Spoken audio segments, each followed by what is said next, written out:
آپ گناہ کر سکتے ہیں، گناہ کے اوپر آپ کو پورا کنٹرول ہے، آپ گناہوں سے بچنا چاہتے ہیں تو صبر کے بغیر میرے بھائی نہیں ہوگا، صبر کے بغیر نہیں ہوگا۔ آپ جھوٹ بول سکتے ہیں، آپ کسی کو دھوکہ دے سکتے ہیں، آپ کے اوپر پورا کنٹرول ہے، اگر آپ گناہوں سے بچنا چاہتے ہیں تو اس کے لیے بھی صبر چاہیے۔ دعا کرنا، دعا میں یاد رکھنا، ٹھیک ہے یہ غلط نہیں ہے، اچھی چیز ہے، آپ بولتے ہیں کسی کو دعا کرنے کے لیے، لیکن اللہ رب العالمین نے کیا بتایا؟ مصیبتوں سے نکالنے کا کیا حل بتایا، راستہ کیا بتایا؟ ایمان والو، صبر کے ذریعے اور نماز کے ذریعے آپ اللہ رب العالمین سے مدد مانگیے۔ اللہ رب العالمین نے ایمان والوں کو یہ تعلیم دی۔ یہ تو رسم بالکل عام ہو چکی ہے کسی کو بولنا کہ ہمارے لیے دعا کرو، ہمارے لیے دعا کرو، ٹھیک ہے، لیکن اللہ رب العالمین نے طریقہ کیا بتایا؟ پہلا طریقہ اللہ رب العالمین بغیر حساب و کتاب کے اجر دیتا ہے صبر کرنے والے کو۔ جو صبر کرتا ہے اللہ کتنا اجر دے گا اللہ رب العالمین بہتر جانتا ہے۔ اللہ نے کہا کہ اللہ تمہیں ضرور بالضرور آزمائے گا، مال کے ذریعے سے، نفسوں کے ذریعے سے، اسی طریقے سے تمہیں لوگ برا بھلا بولیں گے، مشرک لوگ بھی بولیں گے، یہود و نصارہ بھی بولیں گے، مسلمانوں کے خلاف بات آئے گی، نبی کے خلاف بات آئے گی، اللہ رب العالمین کے خلاف بات آئے گی، حالات بہت زیادہ خراب ہو جائیں گے۔ اب حالات کا کیسے مقابلہ کریں گے؟ اللہ رب العالمین نے اس آیت کریمہ کے اندر بتایا وَإِن تَصْبِرُوا وَتَتَّقُوا، اگر آپ نے صبر اختیار کی، آپ نے اگر تقوی اختیار کی، کوئی بھی شخص تمہیں نقصان نہیں پہنچا سکتا ہے۔ ان الحمد للہ نحمده ونستعینه ونستغفره ونعوذ باللہ من شرور انفسنا ومن سیئات اعمالنا، من يهده الله فلا مضل له ومن يضلله فلا هادي له، وأشهد أن لا إله إلا الله وحده لا شريك له، وأشهد أن محمدا عبده ورسوله، يا أيها الذين آمنوا اتقوا الله حق تقاته ولا تموتن إلا وأنتم مسلمون، يا أيها الناس اتقوا ربكم الذي خلقكم من نفس واحدة وخلق منها زوجها وبث منهما رجالا كثيرا ونساء، واتقوا الله الذي تساءلون به والأرحام إن الله كان عليكم رقيبا، يا أيها الذين آمنوا اتقوا الله وقولوا قولا سديدا يصلح لكم أعمالكم ويغفر لكم ذنوبكم، ومن يطع الله ورسوله فقد فاز فوزا عظيما، أما بعد فإن خير الحديث كتاب الله، وخير الهدي هدي محمد صلى الله عليه وسلم، وشر الأمور محدثاتها وكل محدثة بدعة، وكل بدعة ضلالة، وكل ضلالة في النار۔ أعوذ بالله من الشيطان الرجيم، بسم الله الرحمن الرحيم، يا أيها الذين آمنوا اصبروا وصابروا ورابطوا واتقوا الله لعلكم تفلحون۔ رب اشرح لي صدري ويسر لي أمري واحلل عقدة من لساني يفقهوا قولي، رب زدني علما، اللهم رب زدني علما۔ اللهم صل على محمد وعلى آل محمد كما صليت على إبراهيم وعلى آل إبراهيم إنك حميد مجيد، اللهم بارك على محمد وعلى آل محمد كما باركت على إبراهيم وعلى آل إبراهيم إنك حميد مجيد۔ حاضرین جمعہ،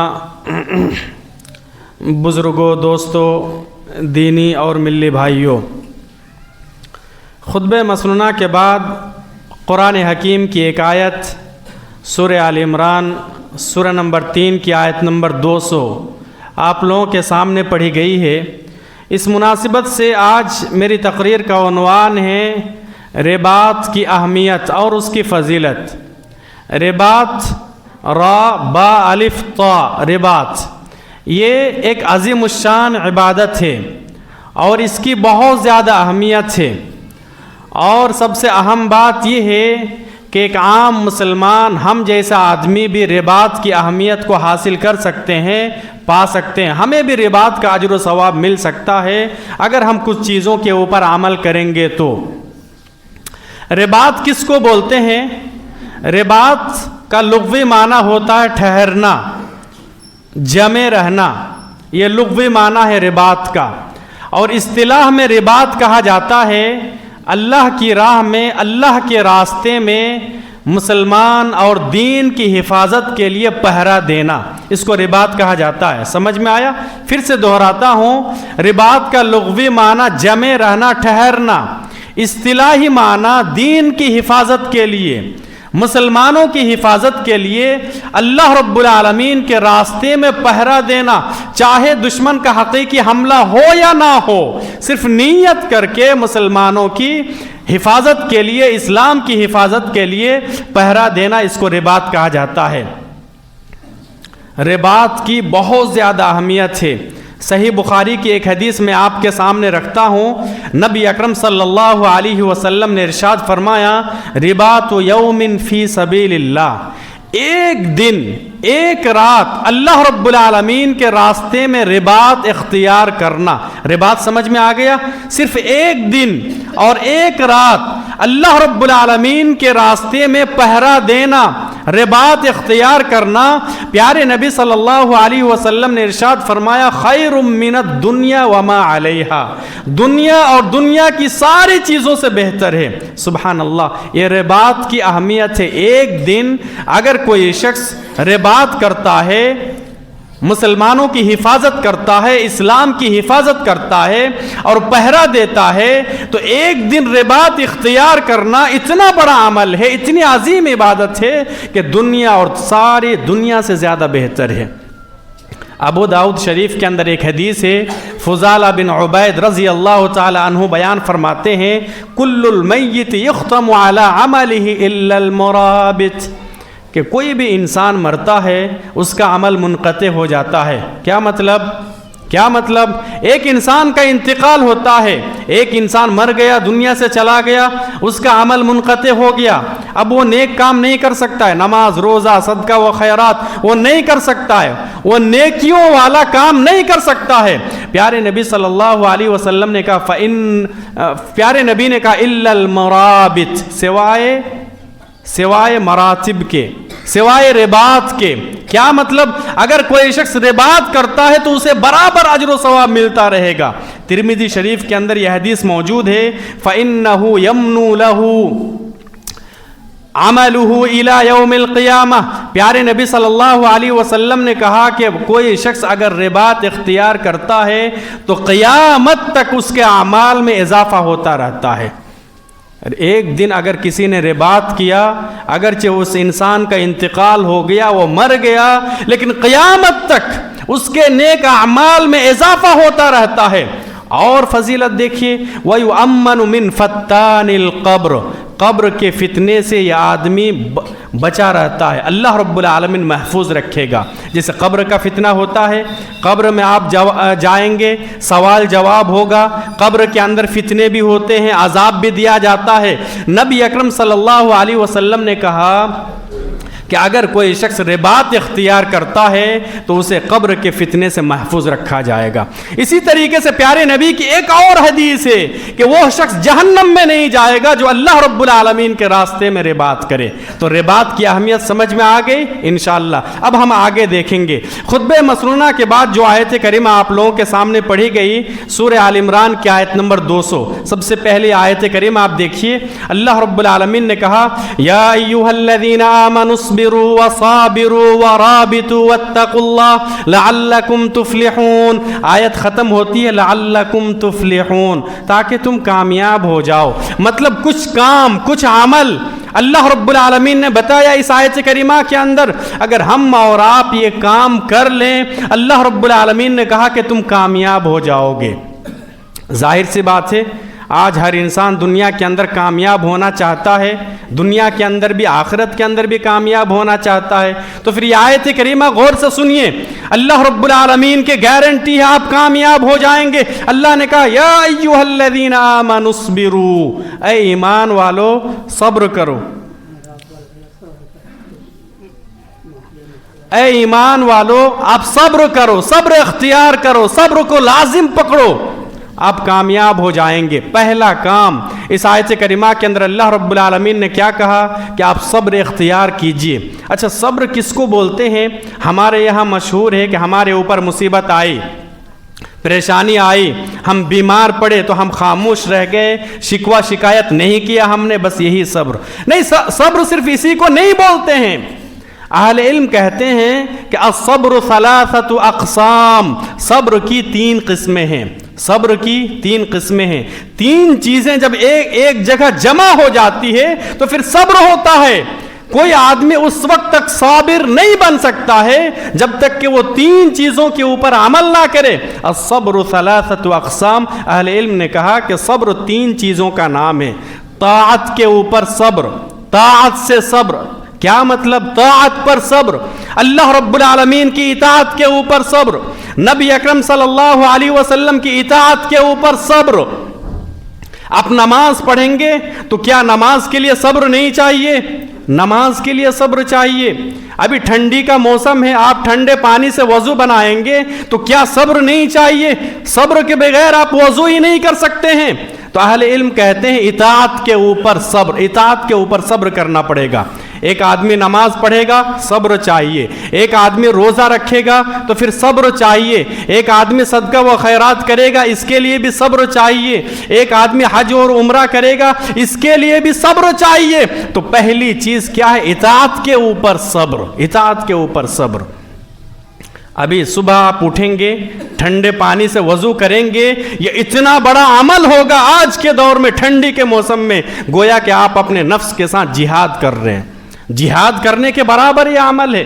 ایک حدیث میں آپ کے سامنے رکھتا ہوں، ابھی ٹھنڈی کا موسم ہے، ابھی اگر ہماری آپ کی فجر کی نماز نہ ہو، اگر کوئی شخص بہانہ کرے کہ نیند پوری نہیں ہوتی ہے، مجھے لگتا ہے کہ آج یہ بہانہ نہیں چلے گا۔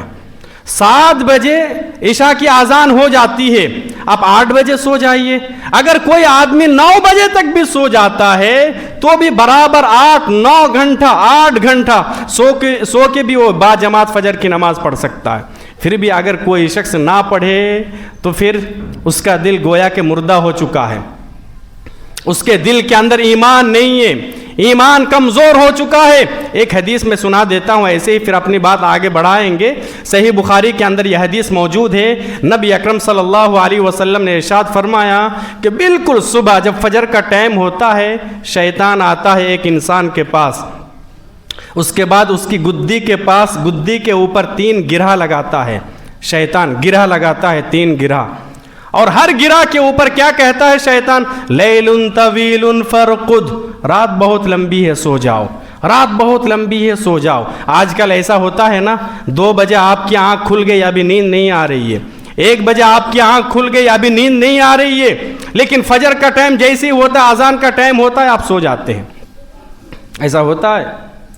تو شیطان کیا کرتا ہے؟ 3 گرہ لگاتا ہے، اور ہر گرہ کے وقت کہتا ہے کہ رات بہت لمبی ہے سو جاؤ۔ نبی اکرم صلی اللہ علیہ وسلم نے کہا کہ پھر بھی اگر کوئی بندہ اٹھتا ہے، جیسے ہی آنکھ کھلتی ہے وہ دعا پڑھ لیتا ہے، الحمدللہ الذی احیانا بعد ما اماتنا والیہ النشور، جیسے ہی دعا پڑھتا ہے 1 گرہ کھل جاتی ہے۔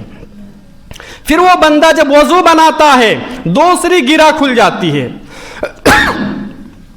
نبی اکرم صلی اللہ علیہ وسلم نے ارشاد فرمایا کہ پھر جب وہی بندہ فجر کی نماز پڑھ لیتا ہے، تیسری گرہ بھی کھل جاتی ہے۔ پھر یہ انسان صبح کرتا ہے بالکل حشاش و بشاش ہو کر، خوش مزاج ہو کر صبح کرتا ہے، لیکن اگر وہ نہیں اٹھتا ہے، شیطان اس کو سلاتا ہے اور وہ سویا رہ جاتا ہے، پھر صبح کرتا ہے 7 بجے، 8 بجے پیارے نبی صلی اللہ علیہ وسلم کی حدیث ہے، یہ انسان اٹھتا ہے نہایت ہی سستی اور کاہلی کے ساتھ۔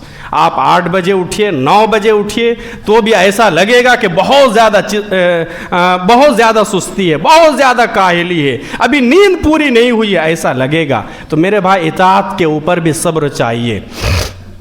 اسی طریقے سے معصیت کے اوپر بھی صبر۔ کیا مطلب ہے؟ آپ گناہ کر سکتے ہیں، گناہ کے اوپر آپ کو پورا کنٹرول ہے، آپ گناہوں سے بچنا چاہتے ہیں تو صبر کے بغیر میرے بھائی نہیں ہوگا، صبر کے بغیر نہیں ہوگا۔ آپ جھوٹ بول سکتے ہیں، آپ کسی کو دھوکہ دے سکتے ہیں، آپ کے اوپر پورا کنٹرول ہے، اگر آپ گناہوں سے بچنا چاہتے ہیں تو اس کے لیے بھی صبر چاہیے۔ دوسری چیز، تیسری چیز، اسی طریقے سے آپ کے اوپر کوئی مصیبت آئے، پریشانی آئے تو پھر آپ نے صبر کیا، یہ 3 چیزوں کا نام صبر ہے۔ الصبر 3 اقسام، صبر کی 3 قسمیں ہیں۔ آپ کے اوپر کوئی مصیبت آئے، ہمارے یہاں معاشرے میں ایک چیز بہت عام ہے، وہ کیا ہے؟ ہم کسی کو بھی بولتے ہیں ہمارے لیے دعا کرنا، بھائی ہمارے لیے دعا کرنا، دعا میں یاد رکھنا۔ ٹھیک ہے، یہ غلط نہیں ہے، اچھی چیز ہے، آپ بولتے ہیں کسی کو دعا کرنے کے لیے، لیکن اللہ رب العالمین نے کیا بتایا؟ مصیبتوں سے نکالنے کا کیا حل بتایا، راستہ کیا بتایا؟ سورۃ البقرہ کی آیت نمبر 153 ہے، اللہ رب العالمین نے کہا یا ایھا الذین آمنوا استعینوا بالصبر والصلاۃ ان اللہ مع الصابرین۔ اے ایمان والو، صبر کے ذریعے اور نماز کے ذریعے آپ اللہ رب العالمین سے مدد مانگیے۔ اللہ رب العالمین نے ایمان والوں کو یہ تعلیم دی۔ یہ تو رسم بالکل عام ہو چکی ہے کسی کو بولنا کہ ہمارے لیے دعا کرو، ہمارے لیے دعا کرو، ٹھیک ہے، لیکن اللہ رب العالمین نے طریقہ کیا بتایا؟ پہلا طریقہ صبر، اس کے بعد نماز۔ یا ایھا الذین آمنوا استعینوا بالصبر والصلاۃ۔ کوئی بھی مصیبت آئے، کوئی بھی پریشانی آئے، سب سے پہلے تو آپ کو صبر کرنا پڑے گا کہ اللہ رب العالمین کے حکم سے ہے۔ اس کے بعد دوسرا کام کیا کرنا ہے؟ آپ نماز پڑھیے، نماز پڑھیے، اللہ رب العالمین سے دعا مانگیے۔ تو صبر کے ذریعے سے اور نماز کے ذریعے سے اللہ رب العالمین سے مدد مانگنا چاہیے۔ اگر آپ صبر کریں گے کیا ملے گا؟ اللہ رب العالمین نے آگے کہا ان اللہ مع الصابرین، اللہ رب العالمین صبر کرنے والوں کے ساتھ ہے۔ آپ کو اللہ مل گیا، اب اللہ رب العالمین کتنا زیادہ اجر و ثواب دے گا اللہ رب العالمین بہتر جانتا ہے۔ جی، کوئی امام صاحب، کوئی خطیب صاحب آپ کو بتا ہی نہیں سکتا ہے کہ صبر کا پھل کیا ہوتا ہے۔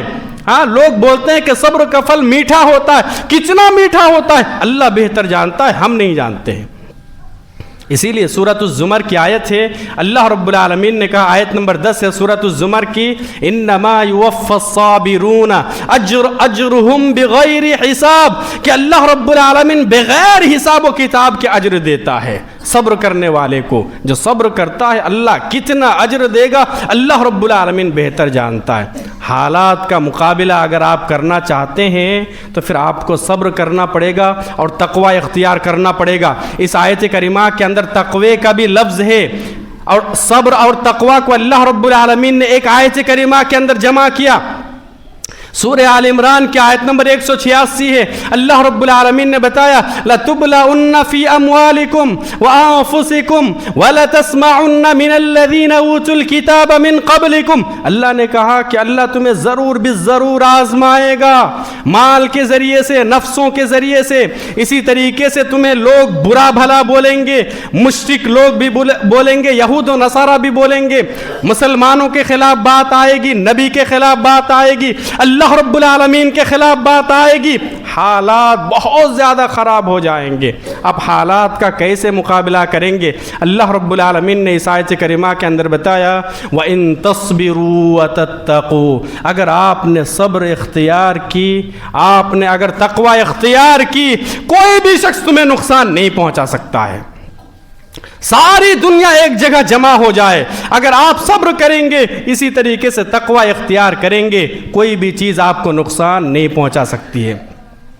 تو اللہ رب العالمین نے اس آیت کریمہ کے اندر بیان فرمایا یا ایھا الذین آمنوا اصبروا وصابروا ورابطوا واتقوا اللہ لعلکم تفلحون۔ سب سے پہلی چیز صبر ہے۔ یا ایھا الذین آمنوا اصبروا وصابروا، صابروا کا کیا مطلب؟